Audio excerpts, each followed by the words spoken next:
आप कहें जी मिट्टी की हांडी के बाद अगर कोई चीज है तो हमारे यहां एक मेटल बनता है जिसको आप लोग कहते हैं एलॉय है, कांसा।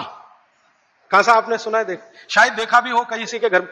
तो दूसरा सबसे अच्छा माना जाता है कांसा, तीसरा सबसे अच्छा माना जाता है पीतल।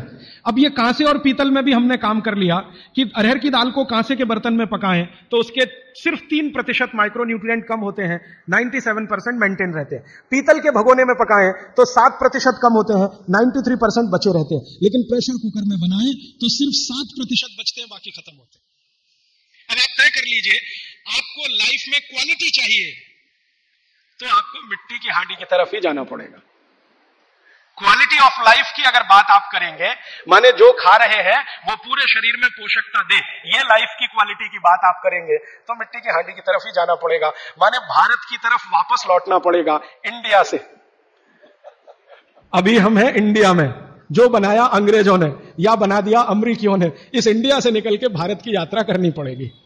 और मैंने पिछले 1-2 वर्षों में ये बातें गांव गांव में कहना शुरू किया है, तो इसका परिणाम पता है क्या, कि कुम्हारों की इज्जत बढ़ गई है गांव में।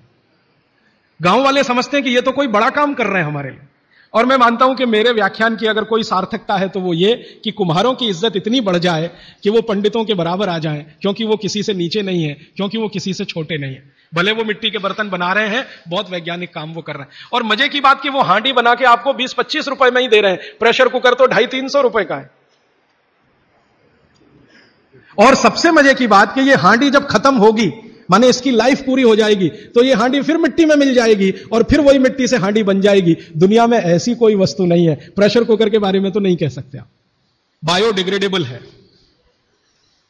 तो आप कोशिश करें अपने घर में थोड़ा परिवर्तन करें। अब मैं आखिरी बात जो आज की कह रहा हूं वो ये, मैंने पिछले 2 वर्षों में, मैं होम्योपैथी की भी चिकित्सा करता हूं, तो बहुत सारे पेशेंट मुझे फोन करते हैं, राजीव भाई ये। तो मैंने कुछ पेशेंट को खास कर कहा कि देखो भैया, आपको मैं कोई दवा नहीं दूंगा। तो कहने लगे फिर बीमारी कैसे ठीक होगी? मैंने कहा एक ही काम करो, मिट्टी की दाल खाना शुरू करो, मिट्टी की हांडी में रखी हुई दाल खाना शुरू करो। चावल खाना है तो मिट्टी की हांडी का। कहने लगे राजीव भाई कौन करेगा ये सब? मैंने कहा आपकी बीवी करेगी या आप करोगे? अगर जिंदगी चाहिए तो झक मार के आप करोगे, नहीं तो अमेरिका जाओ, कनाडा जाओ, जर्मनी जाओ, लाखों रुपए खर्च करो, फिर भी झक मार के वापस आओ, डॉक्टर कहेगा इलाज नहीं। तो आप देख लो, तो जो गंभीर मरीज हैं वो आप जानते हैं वो कुछ भी करेंगे जो आप कहें। तो मेरे पास कुछ डायबिटीज के क्रोनिक पेशेंट हैं, बहुत क्रोनिक, जिनका शुगर यूनिट 480 के ऊपर है। ऐसे 100 से ज्यादा पेशेंट, कुछ गुजरात में है, कुछ राजस्थान में और कुछ बंबई में। मैंने उनको कहा ध्यान से मिट्टी का बर्तन ले आओ और शुरू करो। अब बर्तन लाने में तकलीफ हुई तो कुम्हार को ढूंढना पड़ा, तो लेकिन मिल गया। वो 8 से 9 महीना हो गया नियमित रूप से मिट्टी की दाल और मिट्टी का चावल, माने हांडी की दाल और हांडी का चावल, हांडी की खिचड़ी नियमित रूप से खा रहे हैं। और अब तो उन्होंने मिट्टी का तवा भी ले आया अपने घर में रोटी बनाने के लिए। बाजरी की रोटी बहुत अच्छी बनती है इस मिट्टी के तवे पे, तो रोटी भी उसी की खा रहे हैं। 8 महीने के बाद सबका शुगर टेस्ट किया है तो 480 यूनिट वाला अभी 180 यूनिट पे है, बिना किसी मेडिसिन के, बिना किसी इंजेक्शन के, बिना किसी टॉनिक के। और होम्योपैथी की कोई दवा नहीं दी मैंने उनको। कुछ लोगों को ज्यादा परेशान थे, दवा भी दो, उनको प्लेसिबो दे दिया। प्लेसिबो समझते हैं, खाली गोली, दवा नहीं डाली। तो पेशेंट को लग रहा है कि मैं दवा खा रहा हूं, दवा खा के अच्छा हो रहा हूं। मुझे मालूम है कि वो कोई दवा नहीं है, वो प्लेसिबो है, वो अच्छा हो रहा है उस मिट्टी की दाल खा के, मिट्टी का चावल खा के, मिट्टी की खिचड़ी खा के। रिजल्ट ये है। तब मैंने मान लिया कि बागभट्ट सच में महान आदमी थे। वो एक सूत्र लिख गए कि आप ऐसा भोजन मत करो जिसमें सूर्य का प्रकाश ना जाए, पवन का स्पर्श ना हो।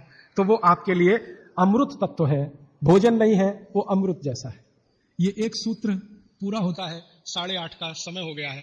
आगे कल दूसरा सूत्र, तीसरा, ऐसे कर करके जो सबसे जरूरी 15 है वो पहले बताऊंगा और उसके आगे बढ़ता जाऊंगा। आभार, धन्यवाद।